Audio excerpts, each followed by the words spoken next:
గుప్పెడంత మనసు serial hero Rishi గారి గురించి తన కో ఆర్టిస్ట్ అయిన మను గారు కొన్ని సెన్సేషన్ కామెంట్స్ చేశారు. రిషి గారు ఉన్నప్పుడైనా లేనప్పుడైనా నేను ఎంట్రీ ఇచ్చినప్పటి నుంచి సీరియల్లో నాకు నిక్ నేమ్స్ పెట్టారు. రిషి గారి ఫ్యాన్స్ ఫేక్ పేజెస్ క్రియేట్ చేసి నా ఫ్యామిలీ మెంబర్స్ను బూతులు తిడుతున్నారు.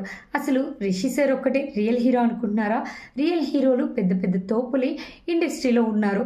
సో వాళ్ళందరినీ ఏమనుకోవాలి? సో వాళ్ళు లేకుండానే రిషి సార్ ఒక్కడే పెద్ద హీరో అని చెప్పి ఫ్యాన్స్ ఫీల్ అవుతున్నారు.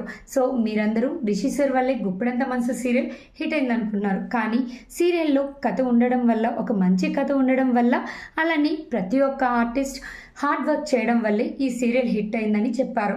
ఒకవేళ ఈ సీరియల్ ముఖేష్ గౌడ గురించి రన్ అవుతుంటే, ముఖేష్ గౌడ లేకుండా 6 నెలలు నడిపారు కదా, అప్పుడు సీరియల్ ఎందుకు ఆగిపోలేదని క్వశ్చన్ చేశారు. సో మీకు రిషి సార్ ఇష్టమైతే ఈ వీడియోని లైక్ చేయడం మర్చిపోవద్దు.